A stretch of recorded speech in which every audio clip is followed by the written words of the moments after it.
So with that, I'm going to introduce Chris Shaffer. Chris is responsible for learning and development for the entire engineering at Microsoft. And just to give you a sense of scale, that's, I believe, 64,000 engineers, if give or take.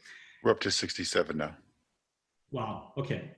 So we're talking about big scale there. And so Chris is going to be talking about measuring learning culture and barriers. And for some of you, you may remember from last year at Twitter when we ran TechKnowCon there, Chris's team also talked about measuring engagement and learning. And it's what I love about Microsoft is the sheer scale and the tiny team that's using a lot of data to get informed about what works and what to improve things. So with that, I'm going to pass the baton to Chris and stop sharing. Thanks, Marco. Let me share my screen like this, and then I got to go over here and open up the chat window so I can see that, and then I got to go over here. All right, see my pointer? We good? Yes, thumbs up. So I'd like to start with a date, 1989. There's a couple of things that are interesting about this date that I'd like to highlight. The first of which is that this is the last year in the decade that produced the best music in all of human history. Is anybody with me on that one, 80s music? I'll get to my second point in a moment, but I want you to think back to 1989 and make sure you got the chat window open. And I want you to think about where you were at, what you were doing in life in 1989. Now, some of you might be weren't born yet in 1989. Others might have been in elementary school or younger. So I'd like you to type in the chat window, kind of where in life were you at in 1989? Maybe you'd already started your first full-time job or more than that in the full-time workforce. So we got a thumbs up for 80s music. We got a first grade, we got a college. Not born yet, all right. Welcome 20-somethings. That's awesome. Stationed in the Air Force, thank you for your service. Just married, congratulations, that's awesome. Lots of different stages in life. Well, my answer to this question is this was the year I actually entered the full-time workforce. And this is the year that I joined Microsoft. In fact, next week on Tuesday, I will celebrate my 31st anniversary with Microsoft. I started when I was 5 years old, so you can do the math on how old I am. There's a picture of me circa 1989, 1990 with a mullet and everything. I was a very mature 5-year-old at the time, as you can see. But over the 31 years I've been at Microsoft, I have mostly run engineering teams. I shipped a couple versions of Windows, and then I worked on more versions of Visual C++ than I can count, Visual Studio, VSTS, VSO, now we call it Azure DevOps. But my entire career, I have been more passionate about people than I have been about technology. And when I codified my passion statement, which is really my purpose, my life purpose, to create environments where individuals and teams are empowered to learn and grow and realize their full potential, that started me on a path to try to pursue that passion and make Microsoft work for me. And a little over 3 years ago, I got approached and was asked to reboot the engineering learning effort at Microsoft.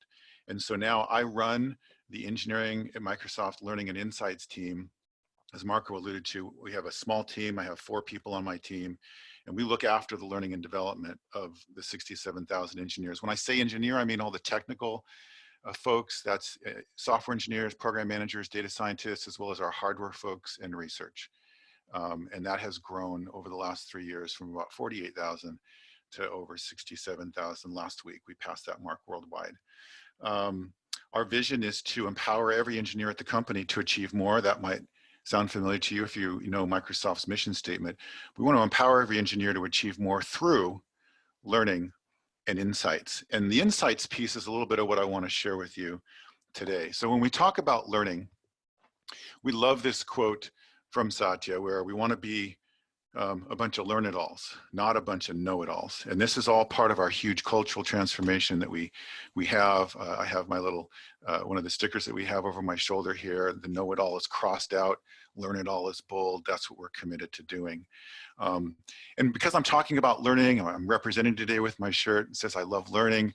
What do I mean when I say learning? All of you probably have a definition on what you think about when you think about learning. When I talk to engineers, when I used to talk to them early on, I would say, how do you define learning? And they would say something like, oh, in-person technical training, period. And then they'd stare at me and I'd say, yeah, that's actually a really interesting, one interesting way that you might learn. But after a short conversation, I usually can expand their thinking to something closer to what I go on in my team and how we think about it. And we think about it this way: learning is a lasting change in behavior. All right. Training is an activity. It's not learning. Now, hopefully that training will lead to a lasting change in behavior, but checking the box and saying, hey, I did this thing isn't learning. And I go on to put some color to it and say, you know, there's a number of different objectives you might have. You might be looking to acquire information or gain understanding or build some skills.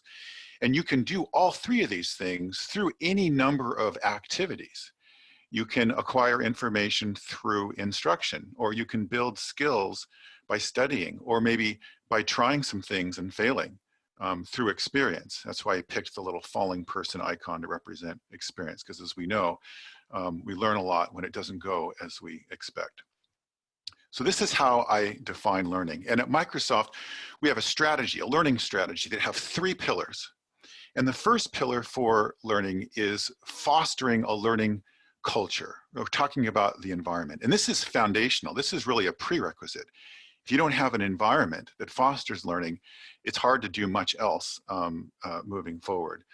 And so this is our first pillar. Our second pillar is, once we have that environment, that enables us for the individual learners to build their capabilities and be empowered to pursue their passion. And the learner is at the center of these 3 pillars, the middle pillar on purpose, because they're the center of our focus, you know, learner-centric. And it's not about the program, and it's not as much about the business. We start with the learner, and as they build new skills, what that will then lead to and result in is fueling more and more innovation, ultimately driving growth for the business.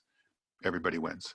So this is our learning strategy in a nutshell. And really, when you think about our company mission, to empower every organization and individual on the planet to achieve more, our intended outcome of the learning strategy at Microsoft is to empower those, the employees, who go then and empower the world through learning. We really believe that learning is a huge lever and amplifier and way to achieve learning. Now, it turns out there are some barriers to learning. And in our research and talking to engineers at Microsoft, we identified 3 major barriers to learning. And participation moment again, to head over to the chat window, and I'm going to let you guess what the #1 barrier, the #1 people say that gets in the way of learning might be. We got a couple of votes for time. We have almost a unanimous fear of failure. Yeah, psychological safety. A lot of votes for time. And those who said time are absolutely correct. That we found at Microsoft, and I'm sure it's true in many other places. The #1 barrier to learning is time. The #2 barrier is resources, number of aspects of resources. And then the third barrier, which makes me sad, and some of you are keying on it, the permission from leadership is sort of an element of this, but they mentioned their direct manager is a barrier to their learning. And so with this, we set out to understand, where are we at on this, right? Where are these barriers high? Where are they low across the company? So we put questions into our annual employee poll that we ask all employees. And we asked these 3 questions. I have sufficient time for work-related learning. I have the learning and development resources available that enable me to do my best work. and then my manager, and then the tool puts the manager's name in there. We do that because, you know, if you haven't had a one-on-one with your manager in maybe 6 months, we have to remind you who your manager is. And I'm only partly joking there, but my manager encourages and enables me to learn. So in FY18, so that would be, you know, in January of 2018, as we were heading into the second half of the fiscal year, that's when we do our poll. Here is how they answered these questions. Now, what I'm showing you here is NSAT numbers, which are similar to NPS, if you're familiar to that, Net Promoter. It takes the strongest agree, it subtracts the disagree, and it adds 100. And I'm not going to show you or tell you what the actual numbers are, but these are all relative. And that's not a zero-based graph, so that's what I'll tell you about this. But by far, you can see that the least favorable score is time. It's actually, you know, quite negative, quite far below our target. Manager support is quite high, and then having resources is, you know, in the middle of that. And you might look at this and say, and a manager might look at this and say, hey, you know, that's actually pretty close to our target. We're off the hook, right? Our job is done. And I respond to that and say, not so quick, because who has some of the most influence over how individual employees spend and think about and prioritize their time? Oh, that's right, it's the manager, it's you. So you still have work to do. So this was where we were at in FY18, the first year that we measured this after inserting these questions into our poll for all employees at the company. So let me wind the clock forward a year and show you FY19 results. So there was increases across the board. You know, pretty decent increases on all three of these. Now let me wind the clock forward another year. So these are this year's numbers that just came out last week. And as you can see, we had small increases on time and resources, but our manager score came back just a little bit off of where we were in FY19. So even though it's high, it's still not at target. And so that wasn't a great thing to see. But one of the things that we have seen, and this is what Amber and Lisa shared at the last TechKnowCon conference, was when certain engineering teams saw these numbers in their results, they said, we want to do something about that. And so they went about putting on a day of learning, and that her whole presentation is about the results of the increases, the massive increases way above engineering averages that those teams resulted in when all they did was set aside one day a month for a learning day and helped employees have that time and the manager support, and they pointed them to resources. They hardly did anything, and they really made a big difference. So, but that's not my talk today. I just want to kind of share the questions that we're measuring with you. This year we had 2 new questions that we added to the poll around learning, really trying to measure our culture of learning. And one of them is about the discoverability of resources. And the question text is, I can easily find learning resources that are relevant to me. Now the green question, the have resources question, is really more of an awareness. I have the resources, I know they exist, they're out there somewhere. But we wanted to double click into that and say, just because you have them, can you easily find them, and are they relevant to you with that precious time, precious little time that you have? And what we discovered here, you can see that the find resources question is a bit lower than the have question. So, yep, I have the resources, but I can't find them, or they aren't relevant to me. So this is a baseline this year with our first year of asking the question. And we want to go out and we want to talk to teams who scored the highest on this question and find out, what are they doing to help make sure that their people are able to find the resources that they need, so we can copy those behaviors. And what can we do as a team who promote resources and curate them, make them available for engineers? What can we do as well?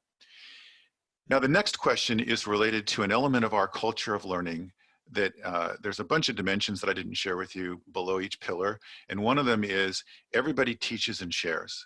Now, teach is a strong word, and you might think of getting up in front of a classroom and teaching, but sharing really captures the essence of, we want everybody to be able to take the knowledge that they know and pass it on to other people. And as many of you probably are aware, neuroscience tells us that as you share, explain something, it reinforces the neural pathways in your own brain from when you learned it the first time, and you're deepening and strengthening your own learning while you're sharing and explaining and teaching. And that's why everybody share and teach is important. So this question was intended to measure, how are we doing on that? And it's from the employee's perspective. We could have asked the question, do you share your knowledge with everybody, with others? And of course, everyone's like, yeah, I do that. But this question is really about, can you count on other employees to share their knowledge and help you learn? Now this scored pretty high, close to the manager score, which we're really encouraged by. And yet this isn't every engineer's experience. There are some teams that are way higher than this that are doing a fantastic job with fostering an environment where contributing to the success of others and sharing your knowledge is really supported, encouraged, and rewarded. And then there's others that have a much lower experience on this. And that's where we want to really shift the culture and help those teams so every engineer feels like others will help them. Now, there's two other questions that we added to our poll this year that are based on benchmarks. And some of you may participate in benchmarking. There's an ITSG benchmark and a Mayflower benchmark. And these questions come from those where many of your companies probably share data like this with these organizations. And then they tell you how you rank against your competitors, but you don't know who's who, right? You submit in anonymously and you get the data back anonymously. And so one question is around skills. And so we asked all the engineers, actually all employees this year, I know what skills I need in the future to be a valuable contributor at insert your company name. So that's the format of that question. It's consistent. So we asked that this year to measure that. And I haven't seen the results for this question yet. And then around growth, I have the opportunity to grow and develop at Microsoft, build your career, learn, and continue to succeed in that way. So those are the two benchmark questions. Now, three more questions I want to share with you, and then we'll open it up for questions, is these are two questions that we're testing this year. So we asked a subset of employees and we're validating these questions to find out were the questions worded correctly? Are we getting a broad enough set of answers on them to make them valid questions to include fully in the poll next year? So it's kind of a 2-year process to get new questions into our poll that's asked once a year. And the first one is, because we've been doing a lot of requiring certain things of various roles, we want to make sure there's enough time for employees to be empowered to pursue their own passions. And so we want to balance between what we require of our employees and what is self-directed. And so this question, the amount of required learning for my job is manageable. I had the spinning plates icon to sort of represent, nobody loves required learning, but it's manageable, it's enough. Or do they say, no, it's not manageable? Where are they at on that spectrum, and try to understand how we're doing on the level of required learning we're putting out. So that's a question we're testing this year to understand the overall environment and culture of learning. And then the next question is around impact and whether people feel like their learning mindset, right? We're all about growth mindset at Microsoft. You've probably heard that. Satya brought that in for the cultural transformation. My learning mindset positively impacts my work. I mean, sure, I have a growth mindset, a learning mindset, but is it having any difference? Is it making any difference in my impact? So we want to understand that. And then related to that is recognition. I am acknowledged for my learning mindset, right? Am I recognized? Do people, I have it, but I don't feel like it matters to anybody. And so these are two concepts that we crafted a third question, because we started with trying to ask both of these concepts in one question. We had a hard time trying to craft it without double barreling it, if people are familiar with creating poll questions and only really trying to get at one concept. So we also are testing this third question, which is a combination of the two, which is that your impact is recognized, right? The impact from your learning is recognized. And the way this question is worded is, I am acknowledged for the impact my learning mindset has on my work. We'd like to just get at this in one question. And so between the answers to the three questions, our data science people will take a look at how the responses were to each of those to see, is this combined question valid? Or do you need to really tease apart into two subsections and ask both questions separately? So we'll get all the data from this year and crank it, and then understand how we can move forward and whether we can add 2 or 3 of these questions to next year's poll, and continue to measure and understand various aspects of how people feel about what their attitudes are and their experience with a culture of learning at Microsoft.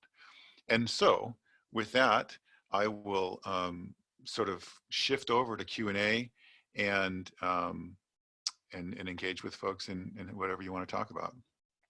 Cool. Thanks, Chris. I love your data approach to, so I love seeing the top down sort of like this from CEO level, recognizing the importance of learning and the growth mindset, and then your data approach to seeing what works and what the impediments are. And it sounds like you're going toward that Kirkpatrick level 3 and 4. Like, what's the actual impact of learning to oneself as well as certainly trying. You know, within engineering, to measure productivity, to measure impact is something that we've been thinking about for a long time and haven't cracked the nut on that just yet, because you don't want to just measure activity. And so, you know, and every business is different. There's so many different products and services that would measure success differently. So to have a universal measure of impact for engineers is really difficult. Yeah. So some questions in the chat, I see. Yeah, so Danny had a question about how do you address the fact that not all learning is content? So when you say addressing the fact, are you talking about in a measurement standpoint or in actions that we're taking? You can feel free to unmute and clarify the question if you want, or type. Yeah, I can do that. You just talked a lot about content and measuring whether or not they could find access to the resources that they need. I just wonder how you're addressing the fact that most learning doesn't occur by doing the formal types of learning or providing access to resources. Yeah, no, thanks for that clarification. And you'll notice that in the question, we don't say, I have the learning content that I need. We say learning resources. And so we ask the question ambiguously on purpose, whatever you consider to be a resource that helps you learn. If mentors are resources that help you learn and you can't find a mentor, they're not available to you, then we hope that the employee would answer that question negatively in that scenario. And so digging in to understand when certain groups answer higher or lower, and then looking at the comments, we have verbatim comments where people answer questions, and we can use machine learning to analyze the really several million comments that we get across all the employees, because they can comment on multiple places in the poll, to understand what do they mean by I don't have the resources, what kind of resources are they lacking? And so if they think about resources as only content, then of course that's how they're going to answer the question. And part of what we try to do is through awareness campaigns and promotions and engaging with teams, helping them understand there are a lot of different kinds of resources that are available to help you learn. And it doesn't take very much to shift most people's thinking on what learning is, what a learning resource is, to much broader than just content or training. So I hope that answered the question. Cool. And so Andrew from Shopify had a question about sharing knowledge, and specifically what are the ways that are more scalable than others, and how do you encourage people to share their knowledge in a scalable fashion? Yeah, no, I'm looking forward to digging into that as well. I mean, we obviously have some thoughts about promoting mentoring programs as a way to share. Lots of teams run brown bags where they encourage employees on the team to take their knowledge and share and record those and make those available to other folks. We're also working on a huge effort to really identify what skills and experiences every employee has. And when you're looking for a mentor or an answer to a question, what kind of a dating service is there to find that person? And in an ecosystem with 150,000+ employees like ours, finding an expert or someone who knows or worked on this code in the past to answer a question is very, very difficult. And so we're working on tools to help connect people and identify who has skills and who would be the best person to connect with, so that they even have I have knowledge to share, but I don't know who wants to know what I have. And so by connecting people up and getting that question to the person who's the expert, they would have an opportunity to actually share. That's one of several examples I could give of ways we're working on trying to facilitate the knowledge sharing ecosystem, if you will. Got it. And so Jasmine from Netflix and also Nathaniel asked about measuring that impact of a learning mindset on the work. So back to that Kirkpatrick level 3-4, and that's been a struggle for many folks over the years. How do you actually measure that what they learn has an impact on their day-to-day job? Yeah, I wish I had an answer to that question. If I did, I'd probably be retired and I'd sell a book and I'd go on a speaking circuit. You know, we have not cracked the nut on that, and really asking employees whether they feel like you know, it's having an impact would be a first step. And then we could go look at places where that question is very high. Lots of employees feel like their learning is having an impact. We could go study that. And so in some ways, this is a first step toward trying to peel the onion on what would that look like at our company, and what patterns could we notice or find from that peeling of the onion that might start to inform a more general purpose answer to the question. But we have not really come very close at all to answering that question, I'm sorry to say. Mm-hmm. I'm right there with you on wanting to have the answer to that. Yeah, it's been a lot of, there's been a lot of interesting stuff. Rajan at LinkedIn did some research on that as well, and I would love to hear his comments at one point as well. There's a question from Erin about cross-functional teaming at Microsoft, and if there's any learning from that, given that you're such a large organization, and as people stand up and share, do you see any cross-pollination of knowledge? Yeah. Well, immediately when I see that question, what I think about sharing with you is a whole nother deck I have on our North Star, which is Microsoft being one of the top places in the world for engineers to work and build their career. That's our North Star question. And we've done driver analysis, linear regressions on what are the things that drive people recommending this place to other engineers or not. And two of the top issues that drive the North Star, the top two issues, is feeling part of a vibrant engineering community and feeling like the engineers they work with are best in class, how they feel about their peers.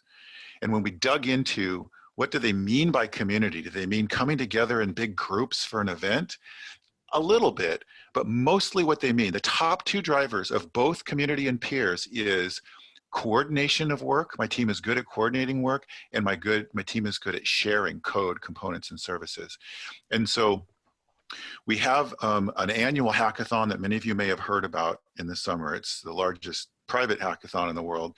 And then throughout the year, teams are doing hacks, and we have a database of which engineers participate in these hackathons, either the large company-wide one or their own local stuff, and those that do not. And when we look at the community and peers, collaboration and sharing scores for engineers who participate in hackathons and those who do not, the people who do score significantly higher on peers, community, collaboration, and sharing than those that don't.